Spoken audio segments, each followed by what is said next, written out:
que tienen que hacer en este momento. Conservar la calma y evacuar de inmediato. Me voy a levantar y voy a evacuar.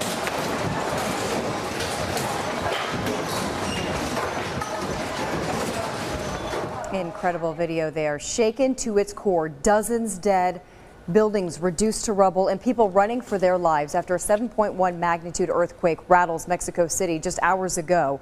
And the threat isn't over yet. Aftershocks have already been reported, and the images of the devastation are just starting to emerge. Thanks for choosing ABC 15. I'm Stephanie Hockridge. And I'm Steve Irvin. Those who make it out finding themselves dazed and trying to find their way through the smoke and haze blanketing the streets. ABC 15's Nick Saletti monitoring the new information streaming in from the Satellite Center right now. And Nick, the race is on to find survivors. Steve, Steph, here's what we know right now. At least 119 people have died so far in this earthquake. First responders, experts worried that number could skyrocket. Right now, it is a race to try to find people who could still be trapped inside buildings. Brand new drone video giving us a bird's eye view of the damage and destruction left behind after today's massive 7.1 earthquake in Mexico.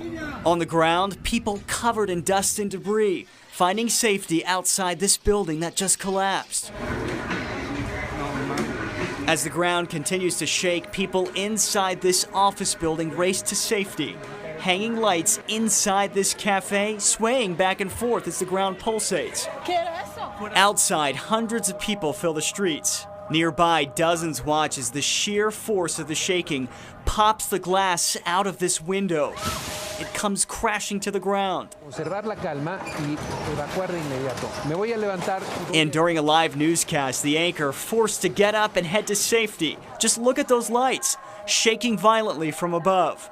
Right now, around 4 million people are without power. Mexico City's airport, a major international hub, also shut down. And I should mention that airport in Mexico City just reopening in the last few moments. Now, I did reach out to ASU. They do have an exchange program there. We know one student is studying in Mexico City right now. The university has spoken to that student, and thankfully, they are doing okay right now. We're live tonight in the SAT Center. Nick Saletti, ABC 15, Arizona. Thank you so much, Nick. We want to take you to some of the live news coverage coming in right now from Mexico City. This devastating earthquake coming on the 32nd anniversary of one of the deadliest ever to hit the city back in 1985. In fact, earlier in the day, they actually held earthquake drills across Mexico City just to prepare for something like this. And President Trump also sending his condolences to the country tonight, writing on Twitter, "God bless the people of Mexico City. We are with you and will be there for you."